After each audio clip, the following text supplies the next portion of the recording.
My name is Tyler Stokes.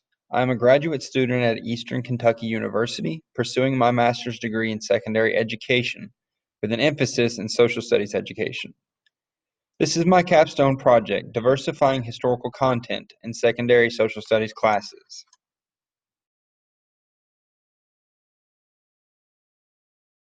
This study was designed to look at ordinary high school students and determine if greater cultural sensitivity could be instilled in them. For much of the past, historical education in the United States has focused on the various cultures of Europe, such as the Romans during their time as the preeminent power in the world, or it is focused on the Renaissance or the British Empire, to name a few. For much of the past century, that was viewed not only as acceptable, but as the correct way to go about teaching these topics. Caucasians of European descent had always been the vast majority in the population of this country. In today's world, things are different. Though people of Caucasian ethnicity are still the majority, the gap has shrunk significantly and is expected to close completely in the coming decades. Cultural acceptance is also at one of the highest levels that it has ever been. That presents the question of how high school students are affected by it. The study was conducted to look at the effects of using geographically varied materials and culturally responsive pedagogy to try and positively influence the cultural sensitivity of high school students. The study was conducted in two parts. The first section of the study looked at two high school global issues classes. The study asked the students to describe their thoughts about foreign cultures before learning about them, using only previously held knowledge. The students were then asked to describe their thoughts again, having gained the knowledge and insight from the units that were taught to them about those cultures. The second part of the study was a meta-analysis of previous studies that had been conducted. The purpose of this analysis was to try and find insight from previous researchers and to compare with the results of the first section of this study.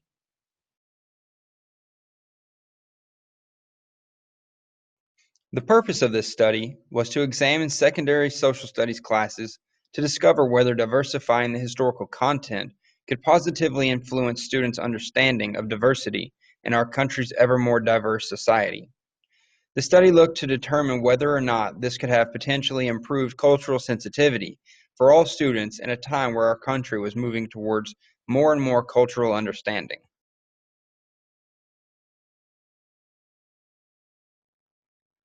The thing that caused me to decide to choose this topic originally was the time that I had spent performing student observations in a school where the population numbers did not reflect those of the surrounding schools. The population was much more diverse, with the Hispanic population in particular reaching 25%. It made me realize that our society was changing, and that maybe the way that we addressed and taught our students should as well. In my hypothesis, I said that increasing the amount of exposure that students got to different cultures would result in the students becoming more sensitive to people from different cultural backgrounds. So specifically, this study focused on how students' perceptions of other cultures changed due to gaining more understanding.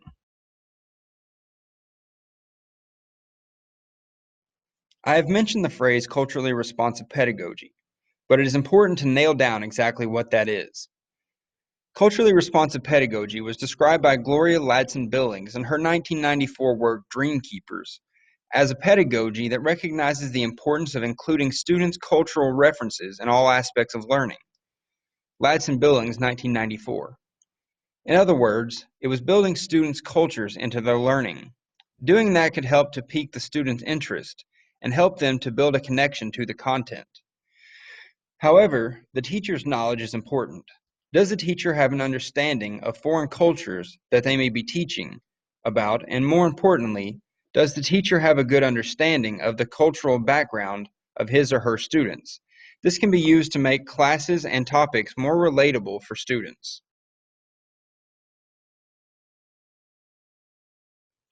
As I moved into my literature review, one of the first and most important articles that I found in my research was Vincent and Ross's article from 2001, which discussed deciding which topics or cultures were the most important to teach and which ones were to be left out. Vincent and Ross, 2001. The content already being taught in the classes is important, and in order to add something new, something else must be taken away. It is a tough decision to make. Another issue that I found early on in my research was the lack of materials that were available that discussed other cultures. For example, in the textbook that was being used in my school last year, Holt American Anthem 2007, there was almost nothing about African American, Hispanic American, or Asian American history. Ayers, Weinberg, Holt, Winston, 2007. This was a difficult issue to work around. The next couple of resources that I found both involved Hispanic Americans. The first was an article from the National Center for Educational Statistics, which described the population growth for the Hispanic community in the United States. Musu, Gillette, Robinson, and McFarland, 2016. The other was a legal document from the case Tucson United School District versus Arizona. The school district implemented cultural-specific classes that led to the improvement in student performance, but some parents and government officials thought that it could lead to discrimination against the majority Caucasian students. The case was eventually decided in favor of the school. Since the conclusion of this case, many schools in other states have followed the trend, such as in Texas, California, and Oregon. Beyond the culture-specific classes, I have found works that discussed how using culturally sensitive techniques could lead to more positive dynamics between the teachers and their pupils. In the Pearson textbook, Introductions to the Foundations of American Education, the authors, Johnson, Musial, Hall, and Golnick, explain that by teaching about cultures of the students, it allows the teacher to better understand the student and allows for deeper connections to be made.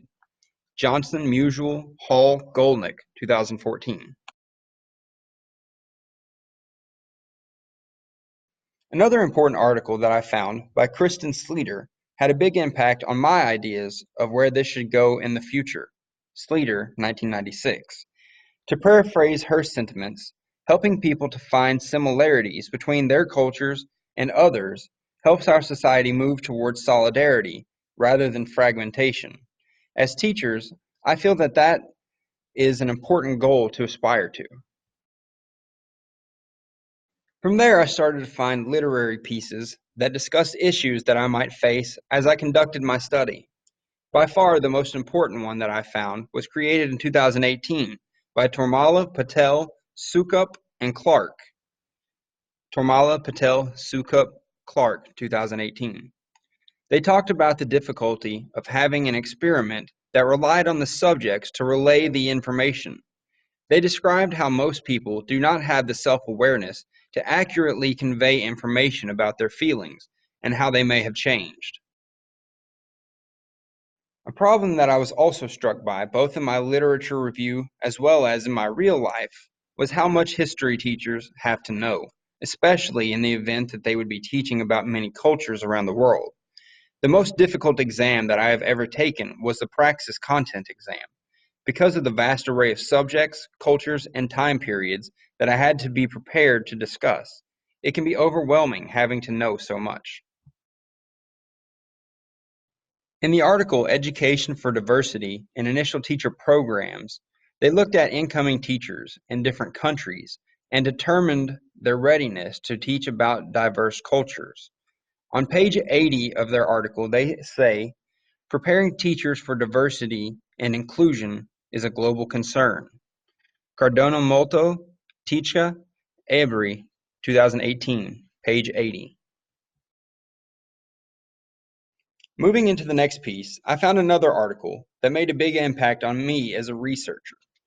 It was a piece by Erin Bell called Sharing Their Past with the Nation, where she interviewed a World War I veteran about a World War I TV show. The gentleman explained to her that even though people were watching an accurate representation of what happened, people could never really understand what it felt like to be there. That made me understand that no matter how good a teacher may be, they can never recreate an event for their students in a way that could make them truly understand what others were feeling. The final takeaway that I gained from my research came from Sarah Brooks's 2011 piece, Historical Empathy as Perspective Recognition and Care in One Social Studies Classroom, Brooks, 2011.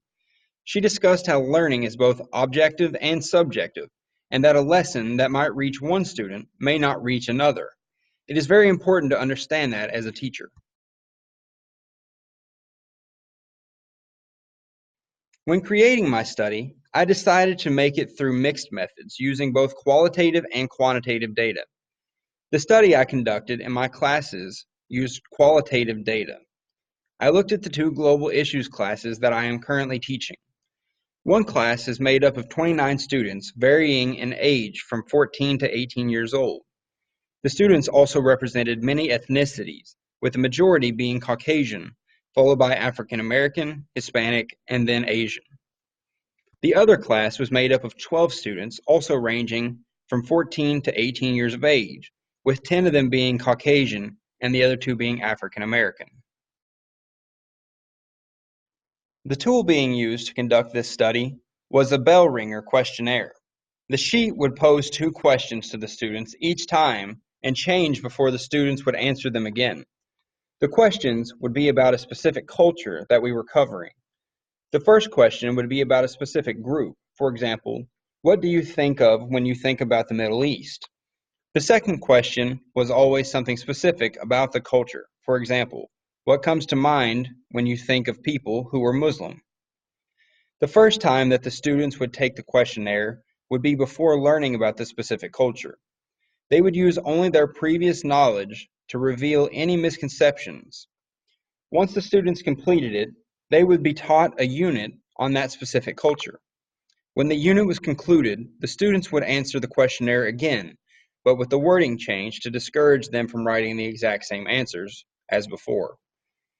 I had planned to do this 3 times over the Middle East, East Asia, and South and Central America. The other part of this study was the meta-analysis, which used qualitative data to look at other studies that had been conducted in the past over similar topics to see if those researchers came to the same conclusions that I did.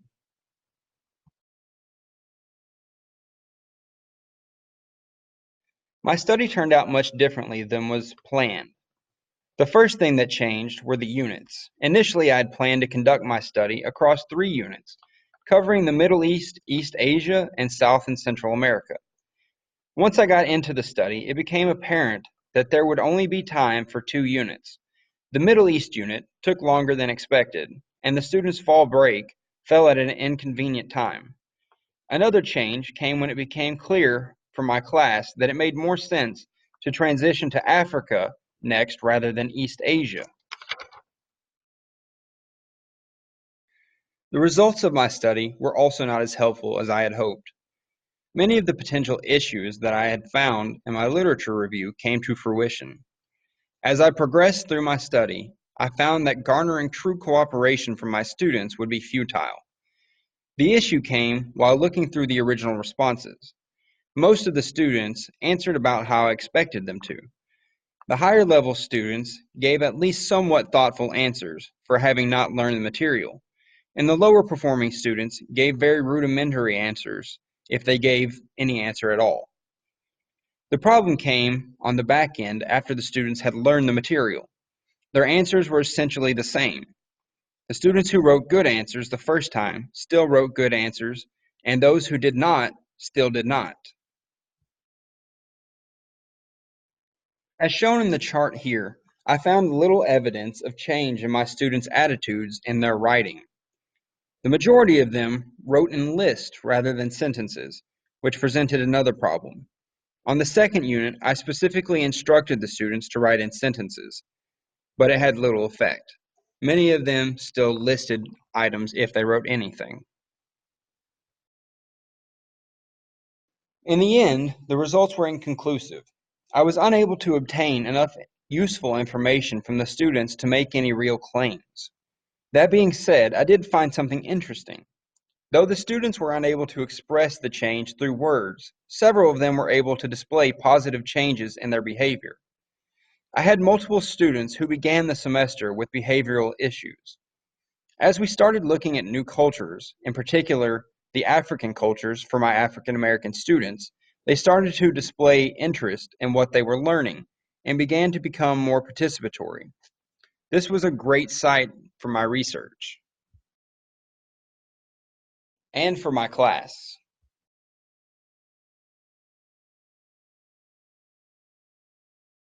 As for the meta-analysis, the results were much better. After looking through numerous other studies, I found many indicating that they had achieved positive results from their use of culturally responsive pedagogy. Meanwhile, I found none that had found negative results. The most notable article that I found came from Tomala, Patel, Sukup, and Clark, who found that 50% of students who were taught to understand their own culture came out showing growth in cultural awareness and identity.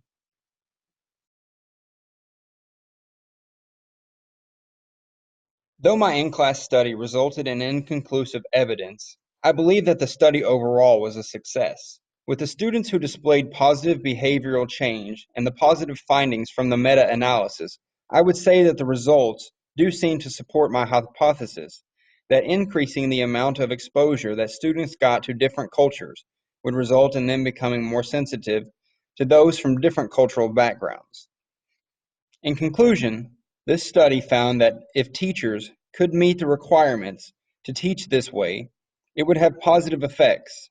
In the end, the teachers have to be willing to teach that way, as well as to leave their own biases at the door when they come in.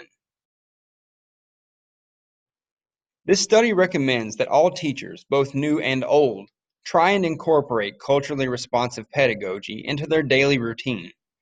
If more people were to do so, maybe the goal of cultural solidarity might one day actually be a possibility. The major limitations on this study were as follows. First, there was a lack of cooperation on the part of the subjects. This could have been the result of many factors, but at the end of the day, they were still high school students who just did not want to do schoolwork. The second limitation was sample size. There were just over 40 students being looked at, while at the same time, there was only one person conducting the research. That made everything move much more slowly than was originally planned. Finally, the study was limited by time. With more time, more units could have been covered. Finally, the implications of this study for the future. Personally, this study has led me to the conclusion that students should be subjected to more diverse content and history. From personal experience, I have found that the amount of variation of the cultures that high school students are introduced to leaves much to be desired. Moving forward, I plan to work to include more cultures as often as feasible. I have found that allowing students to branch out mentally can help them become more entrenched in the content.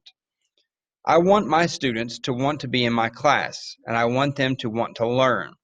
As I move forward in my career, I intend to pursue culturally responsive pedagogy with vigor and recommend that all others do as well for the sake of the students. That concludes my capstone project, Diversity in Historical Content in Secondary Social Studies classes. Thank you for your time.